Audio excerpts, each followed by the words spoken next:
Lance Hall here for Let's Discuss with Lance Hall. Happy to welcome Sam Spade, lead vocalist, bass player for the Midnight Devils. How you doing, Sam? I'm doing great, Lance. How are you? It is great to be here, man. I'm excited. I am too, because this is the third time. I feel like I've kind of grown up with you guys. That's right. Over the years now, I just posted something about our very first EP coming out back in 2018. Just kind of reliving like where it all started, and it's so Y- cool. I got thinking. Speaking of that, I'm going to start with that. The EP came out in 2018, something bigger. Yeah. Never Beg for It came out in 2022. Now you got So Hard It Hurts in 2024. This is like your Kiss, Hotter Than Hell, Dressed to Kill. Do we get a live next?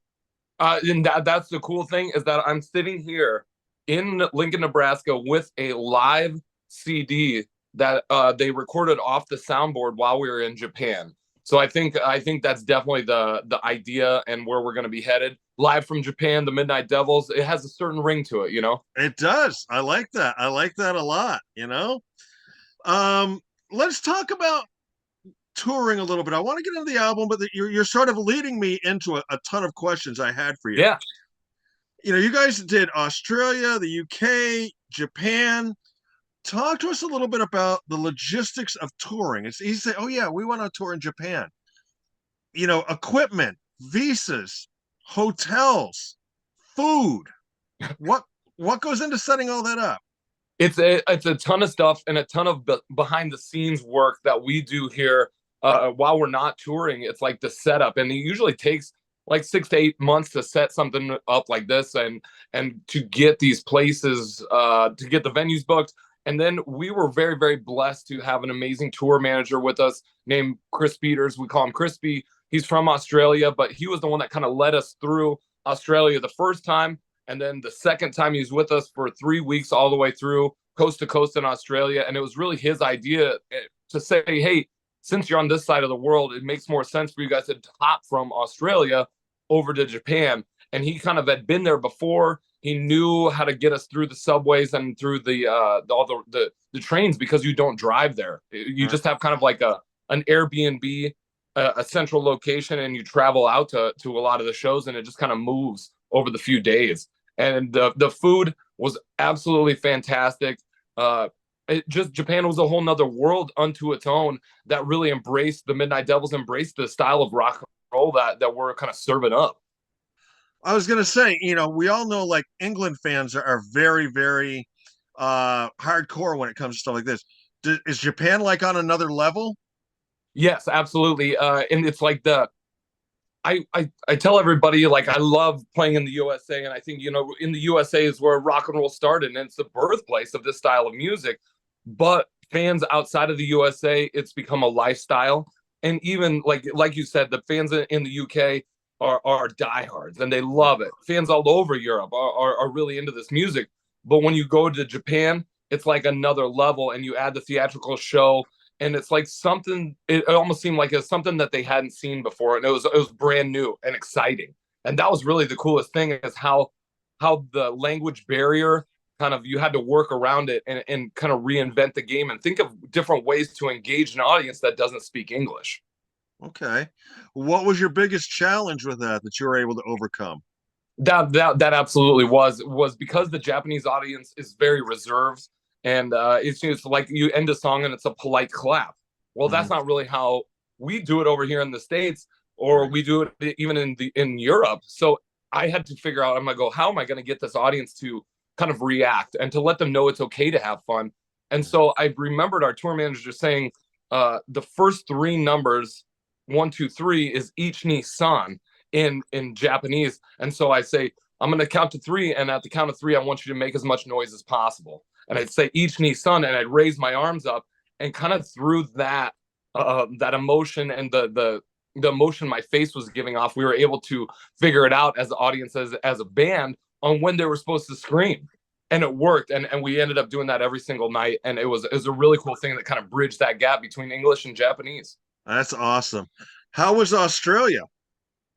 Australia was fantastic. Our second time there, and I think the really cool thing, the kicker of it all, is that we were coming back second time there, and people were they were making a return visit to come party with the Midnight Devils. So it's not like we lost any momentum or any ground. People were very excited for us to come back. They were excited for the party.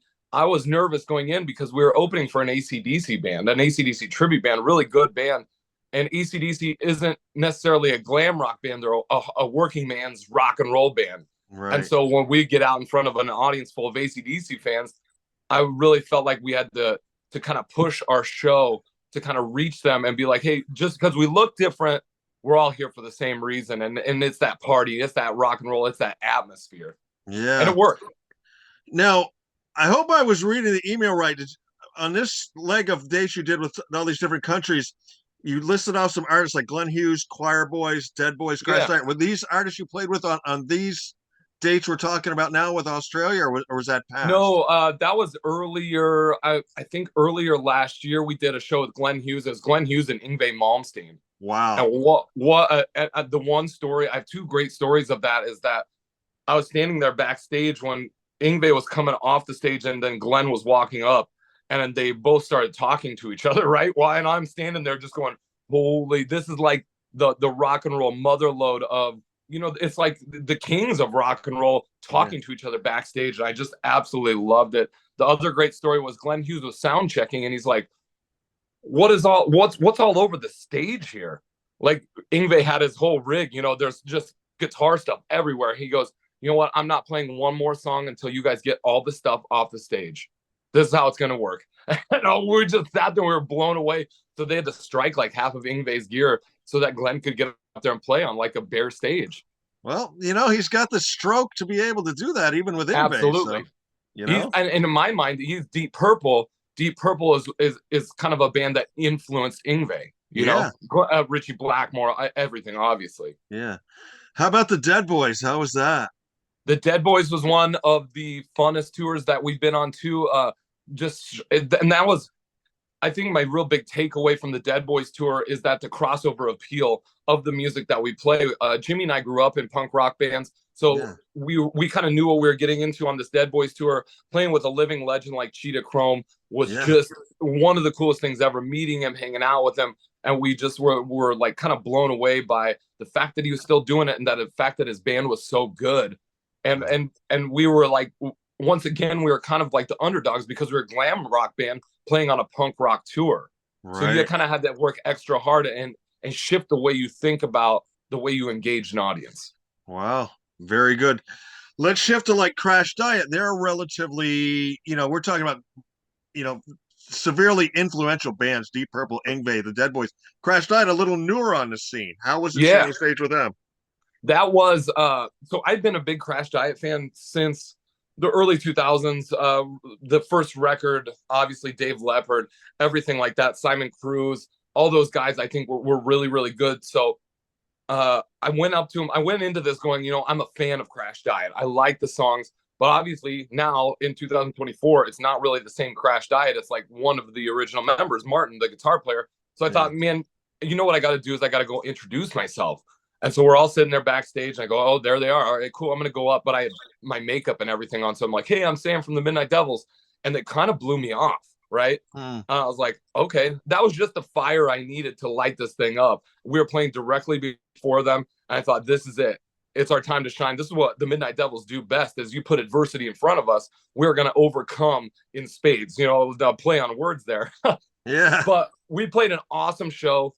The Norwegian crowd was singing the USA national anthem back to us. It was that great. That's And I cool. thought we completely destroyed the stage, and I could see Crash Diet off to the side just shaking their heads going, we got to follow this. Unbelievable. So in my mind, like we really gave them a run for their money, which is what any good opening support act does. There you go. Push the headliner. Yep. Let's talk about the album. So Hard It Hurts came out in July. Label change for you guys, right? Yes, absolutely. Uh, What brought that on? we weren't this band is a unique entity that like I said, going back to those punk rock roots, I feel that every record label is, if it's not, there's some sort of deception involved, right? So Yeah. I wasn't super thrilled with the way that we were being handled by Pavement. I think we kind of got in, we knew what we were doing going in, but I didn't want to continue with the agreement that we'd been a part of, just because I felt like, man, we can do all this ourselves. Like, why are we entrusting a record label to do all the work that they're not really going to do? Like, let's just do this ourselves. So we had been over to Australia, and the label that brought us over to Australia the first time, called MR Records, Yeah. we had been talking to them, and they were big Kiss fans, huge Kiss fans. So I kind of knew these guys were on the level, and we really worked out something great where we didn't lose anything, and they didn't lose anything. We were here to benefit each other, and by the time we touched down in Australia on July 5th, they had the brand new album "So Hard It Hurts" right there, ready for the first night of the tour. I thought that was really cool. They really stepped up, and it's been like this partnership and this teamwork back and forth with each other. We're working on a brand new vinyl single right now, a brand new video, and I think our whole idea maybe is to just do every song on the album as a single. Nobody's done that before. Why don't we do it? Sure. Awesome. A single, a video, like every song. Yeah. I don't see why not. Right. Big time production help on this one. You had Rick Brown, you had Cher Ross, you had Bam Ross. How'd you hook up with all these people? Huge rock and roll royalty down in Florida, kind of sequestered in the swamp. It's really weird. We were on tour in Italy, and I think we were supporting Pretty Boy Floyd in Italy. And our tour manager at the time, he's just like, I love the Midnight Devils. I think you guys are great. Being on the road with you is incredible. You guys just don't have the studio songs to back up your live show. Your live show is so great, but the recordings don't do it justice. He goes, I know this guy. His name's Rick Browdy. He produced Ted Nugent Double Live Gonzo. He produced Look What the Cat Dragged In by Poison. He produced the first Faster Pussycat record. You guys need to talk to him. And I thought, man, that's a long shot. Like, I don't know about this. And we called him up, and we started working, and just working. And we kind of met on this level of creativity and what we thought was cool, what we thought was funny. And it just worked. And we became family. We became friends. And going down to Florida in January, meeting Cher and Bam, like, we knew we were in good hands. We knew that if we wanted to have great songs, this was going to be the team to deliver these incredible songs. Like, you go to Rick's house and you see Joan Jett platinum records on the wall. You see the Look What the Cat Dragged In platinum record on the wall. You're like, if you want to be the best, then you got to associate with the best. And I thought that's exactly what we did. And we were just down in Florida last week on vacation, and we still went and hung out with Rick and Cher and Bam. It's that kind of a relationship that we have with them. That's cool. Let's jump into some of the songs off of So Hard It Hurts. I got to tell you first, though, and listening to these, obviously, like we talked earlier, I've been with you guys from the beginning. This band is really evolving well. Your sound, your songs, you can just tell you're growing. This band is getting better. Not that it was bad before, but you're just getting better. I appreciate that, and really, there's only one testament to that whole thing, and that is continuously being on the road and being a touring rock band. That's what makes the Midnight Devils so unique and so tight, and so just we can kind of get away with doing what we want because we've played so many shows together. We traveled the world, and that makes a great rock and roll band. Yeah, you honed your craft, right? To the Hard Way. I'm just going to read you off my notes here that I wrote, and I sort of write this in a stream of consciousness as I'm listening. Track 1, To the Hard Way. My note says Holy Motorhead, then Van Halen, and maybe back to Motorhead again. Yes, that's a killer track. Absolutely. That was our power track, our leadoff track. Sniper came up with the lick, and I was like, man, he wrote a punk rock riff, and that's really cool. Like, it's fast, and I can write lyrics to that all day long. He just kind of served up this great little slice of awesome guitar playing with these rhythms, these licks, and I go, I can work with that any day of the week. To the Hard Way, that's no problem. And what a way to kick off a record is just basically straight to the gas pedal all the way down. Absolutely. Track 2, Get Laid. I love the video for this. Thank you. Particularly the bar, The Office. There was a bar in my town that used to be called The Office way back when. Love the Girls, The Pink Bastard. Read where this was like 2 days of just work and a little debauchery, Absolutely. That's what it was. And that bar that The Office here is the strip club that Carrie and I work at. We've been working there for years now. So it's kind of like our home base in Nebraska of rock and roll and music and strippers and people coming in. It's our place. So we thought, what better way to capture this than shooting it at the strip club. Rick Browdy was actually the guy that wrote that song "Get Laid," and it wasn't going to be on the record. We had no intention of it being on the record. And halfway through the process, he goes, "I don't quite hear a single yet. Would you guys be interested in doing my song Get Laid instead of doing a cover song?" And we thought, man, that totally works. Let's do this. It kind of fits. The whole story fits in with the Midnight Devils. Yeah, absolutely. Track 3, Shock the World. My note says you're pissed in this song. Yeah, that an interesting song that I had not intended to necessarily write that song, and they were just kind of scratched lyrics. And we were going into the recording sessions, and I was like, I'm one song short. Like, we had promised this many songs, and I had not delivered. I had one song short, so we had like one night to maybe write this song. And in the back of my head, I always thought those great stories of bands that say we wrote this song and it took us 5 minutes to write the song. It turned out to be a single and a hit. And Yeah. with Shock the World, that was it. And it was really like it was me being pissed off and me wanting to just continue to give the world the finger. Yeah, exactly. I'm gonna jump to track 5, Rage. This is a killer riff. I like the breakdown in the middle. To me, your approach to that breakdown was like the perfect mix. I thought of like David Lee Roth and Blackie Lawless, Yeah. mixing them together a little bit. Yeah, You- with that song was loosely inspired by we had went to Nashville to be a part of this Rock and Pod Expo, right? It's all the podcasters get together and hang out. And after the expo, we went to go see our friends the Fifth play. They were opening for Ron Keel. We walked backstage, and I just wanted to say hi to the singer. And Ron Keel comes up to me. He's like, "You're Sam from the Midnight Devils." And I was like, "Yes, I am." He's like, "It's really cool to meet you. This is my backstage. Now get the hell out of here." And he tossed us out of backstage. And I was like, I think we just got thrown out of the bar by Ron Keel moments before he went on stage. This is awesome. This is a great story. We have to capture this. And it has to be a part of the history of the Midnight Devils. It was just too good of a story. oh, that's cool. That's great. So he tossed you, huh? And he tossed us. And I've called him out so many times. I said, Ron, we need to talk about this. This would be a great spot for the radio show. We need to talk about you kicking the Midnight Devils out of backstage in Nashville just on a whim.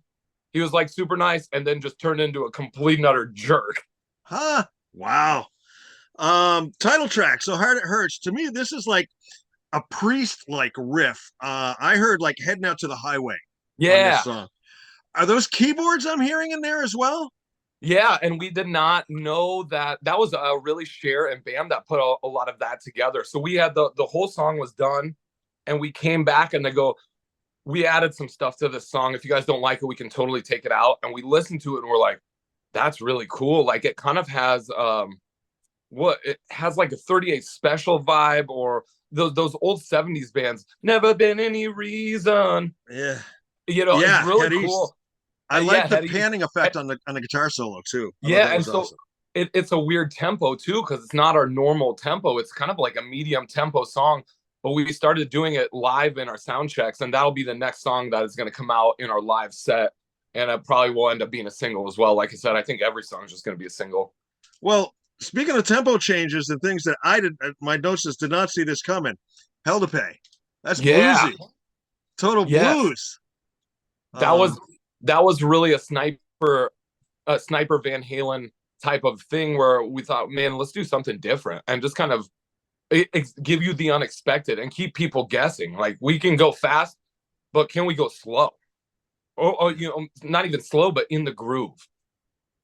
Right. Yeah. Good. Great track. And that song wasn't even called. It was called Against the Grain before it was called Hell to Pay. And the my awesome takeaway from this is that I had my notebook, my lyrics, and we step into Rick Browdy's house. He goes, "All right, come into my office, Sam. We got to rewrite some of your lyrics." And I was like, "Rewrite my lyrics?" Like I had to take that, have my ego take a back seat to let the master do what he does. And Rick kind of delivered this song. He's like, "Here's what I'm thinking," and we worked every single one of the words out to kind of make it into this new story. That's cool. Going to jump down to track 11, Adjust the Tracking. I love this title. I mean, who remembers having to adjust the tracking on a VCR, To me, great Poison vibe on this song. And I love the metaphor of that adjust the tracking. I think that's fabulous. Lance, I'm glad you caught on because you're the first one that has caught on to the joke that it is. Because I would tell it to Jimmy. I'll be like, you're out there adjusting the tracking on this chick, and he's like, I don't understand what you're saying. And you do the little hand things, on the nipples, and he goes, "Oh, I get it now." Yeah. And so that became the running joke. And we go, well, I think that's such a good joke, and it takes us back to when we had VCRs, and only certain people know what tracking on a VCR is. Yeah. And I thought that was a brilliant joke that just kind of you're the first person to notice it. I thought it was a great metaphor. Yeah. Great metaphor. Great use of Yep. words. And I'm Um, such a big fan. I'm such a big fan of ACDC and the way that Bon Scott and Brian Johnson really crafted their lyrics to say these absolutely filthy things, but not say them. You had it's tongue in cheek, and you kind of had to connect the dots. I love that.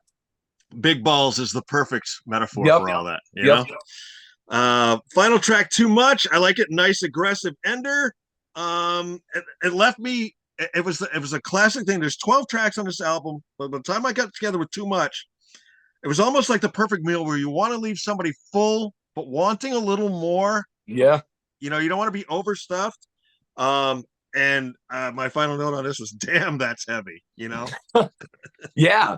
And I think with that song, it was another Sniper had this power track, and it was he had the idea for a song called Too Much. Now his lyrics weren't in there. I kind of reworked it, and it's just like, just when you thought you've had enough, it gets too much. I'm like, that's pretty good. I really enjoy that. And with this record especially, I don't think we set out to reinvent the wheel or to write a hit record. We wanted to say our story and create a story that could propel us for the next 2 years of touring, so that we get enough time to write another record. And really, that's what it is. It's not swinging for the fences, man. We're just knocking out bass hits, boom, boom, boom, Yep. boom, boom, till the bases are loaded. It's kind of our idea and our way of just, we're gonna keep working. We're gonna keep doing what we do no matter what, and nothing's gonna really deviate us from that plan. Awesome. Yeah, I see where you got one gig coming up in December 7th, Kenny Ozfest in Cincinnati. Look pretty cool. What future touring plans does you and the Midnight Devils have now? Next year, we're right now, the Kenny Ozfest Cincinnati, December 7th will be it's our last show of the year, our big celebration of 2024. We released this record, and if you would have asked me in January of this year if all of these things would have happened, I would have told you there's absolutely no way. We put them on the books, we made it happen some way, and we did everything we set out to do this year. Kenny Ozfest will be that celebration. Going into 2025, there's going to be a U.S. tour. We're going to hit all those places we didn't get to play this year. U.S. tour followed by another trip to the U.K., which will be our fourth trip in 4 years. And really, that's the plan, is that you just never stop, and you just keep making that circle and just keep doing it and putting the Midnight Devils out there in front of as many people as we possibly can. Very cool. I want to go back briefly to the video for Get Laid. You guys mentioned a girl's name that's in there. I couldn't spot her, and I tried to look her up and stuff. I couldn't find a whole ton. Susie Q. Yeah. Yeah. Talk... I believe that's Susie Quattro. Really? If I'm not mistaken, yes. Rick was the guy that wrote the lyrics, but I asked him about it, and I believe he said Susie Quattro. And there's a whole story there, and I can't remember, and I wish I could. I'm gonna ask him now. Oh, that's awesome. Yeah. Refresh my memory. Tell me, which is going to be the next single release with the video? Well, so what we're gonna do is I want to say within this year, we're gonna do a single, "Get Laid" the dance remix. Okay. So there's gonna be they turned it into a 6-minute long dance remix, because it's like, we were thinking, like, how do we play this at the strip club and girls will enjoy it, girls and guys both. Right. And he said, let's turn this into a dance remix. I go, that's such a brilliant idea. So we're going to do a vinyl single that has Get Laid on one side and Get Laid the dance remix on another, with brand new artwork, a really cool setup, pink vinyl or whatever it's going to be. But there'll be a music video for that. And then I believe Shock the World or So Hard It Hurts will be the next video after that. And we're just going to keep going. And I don't see any reason why you can't have 12 videos on an album. Yeah. Yeah. Now, will you continue to feature the Pink Bastard in your videos? Absolutely. I think the Pink Bastard is one of the coolest characters that we have. And with this band, we've created these superheroes and supervillains and these anti-heroes. So we have Roxanne, who is the female devil, and then the Pink Bastard, who is kind of like the anti-hero.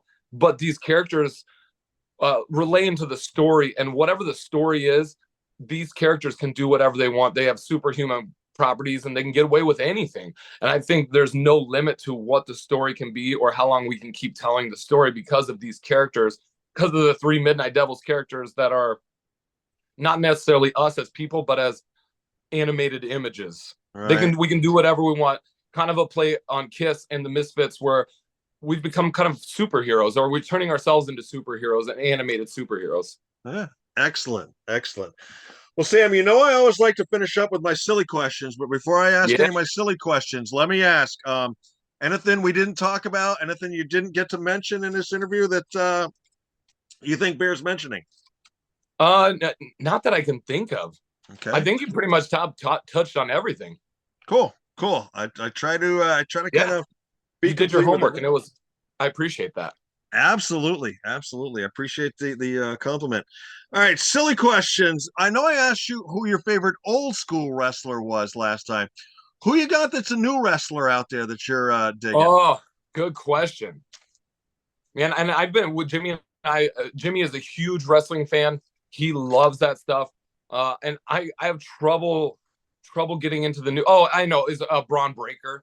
Yeah, I he's think I great. think he has got the like the power and the just he's over. Yeah, Just yeah, people want him to do good, and there's no reason why. I mean, I watched the WrestleMania Cody Rhodes. I thought it was awesome. The storytelling is just so great, yeah. and you just like I think they're really entering into a new era where people are going to care again.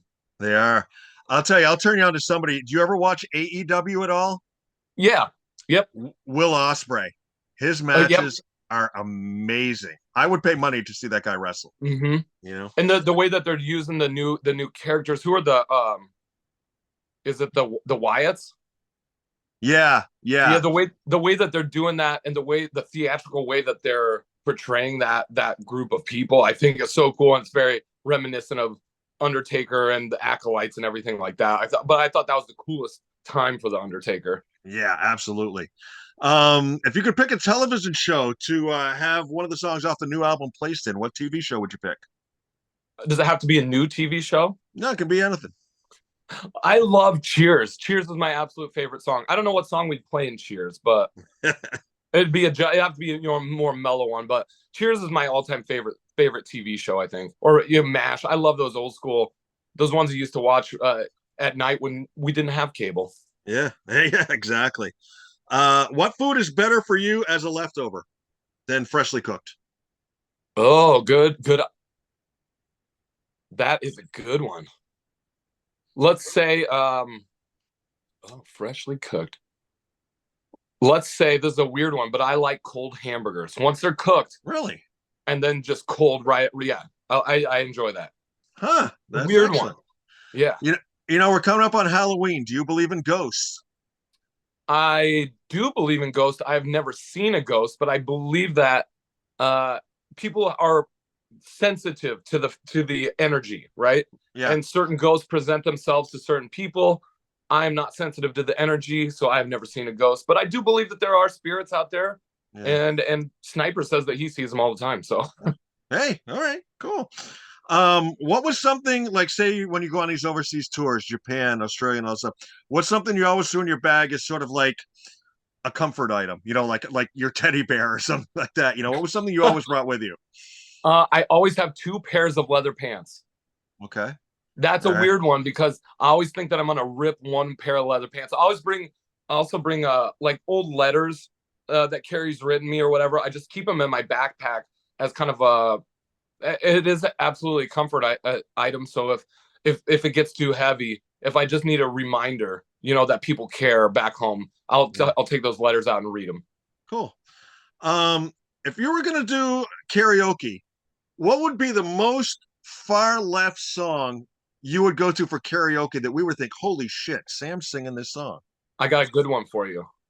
And we just did this. So Sniper got married 2 weeks ago in Oklahoma City, Mm-hmm. and he had karaoke at his wedding. And I go, "What are we gonna do? We got to do something." because they I didn't have a speech or anything. So we did Rhinestone Cowboy, Sniper and I at his wedding, Rhinestone Cowboy. Nice. It was so Excellent. good. And he goes, "We got to do this for the next Midnight Devils record." I go, "That's a really, really good idea." I like that. I like that a Yeah, lot. I think it's funny, and it fits us perfectly. Cool. We're gonna go nostalgic on you for the next two. If you could have been grown up in a different era, what era would you pick?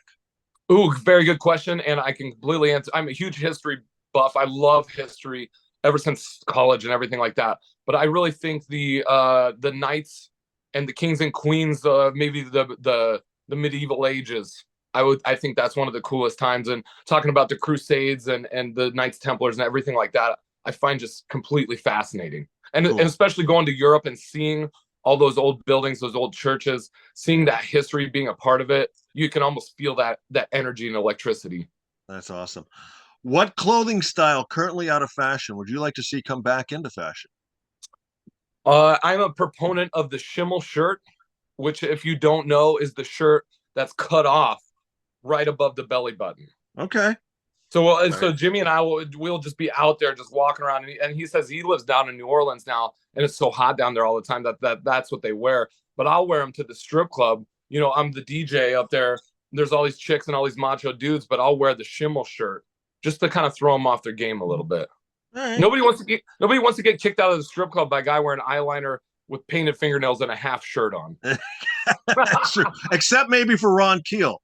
Ron Keel, that would be money in the bank if I could throw Ron Keel out of my strip club. A little taste your own medicine, Ron. There you go. All right. Two more for you. Let's go. Let's do music on this one. If you could sit in on any song that was recorded through the history of time, see how it was created, see how it was recorded, what song would you pick? Oh, that's a good one. I think through the history of time, mine would be Rock and Roll All Night. That's an easy one. That's an obvious one, right? Yeah. Rock and Yeah. Roll All Night. But I didn't even think something older, something way older, like an old hymn, Amazing Grace or something like that. Something that's really, really cool and really old. Like, how did they come up with the lyrics and the music and everything like that? I just think that those old songs that are just timeless, that have stood Mhm. for thousands of years or hundreds of years, I think that Right. stuff is really incredible. Cool.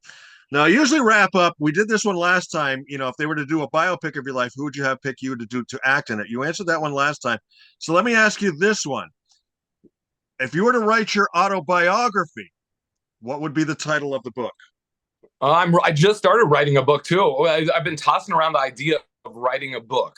Mm-hmm. And I thought it'd be cool if Sam Spade, the published author, that is a good ring to it. I like that. I think Yeah, but sitting down and writing a book is a whole nother process, right? sure. So I kind of actually started not an autobiography, but I've just been writing everything that happens and everything that I see Yeah. and everything that I feel. And so I think if I did it, the title that I'm throwing around right now is, and I think you'll really like this, not to give away anything, but it's called Executing Destiny. Oh, that's awesome. I Yeah. like that. That So it's is kind of a awesome. play on like the Spear of Destiny, Mm-hmm. but yeah, something like that. That's awesome. Yeah, I So love when that.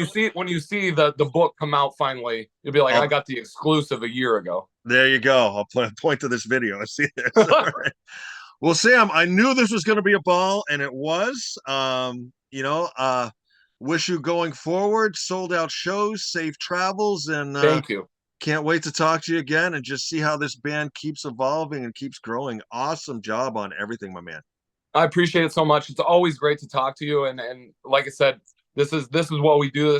I love all of our friends in rock and roll radio, and I really think podcasting has taken over where radio has left off, and this is the good stuff. Absolutely. Sam, as soon as I get this posted, I'll share a link to you. And thanks for your time this afternoon. Enjoy the rest of your evening. Thank you very much, Lance. I appreciate it.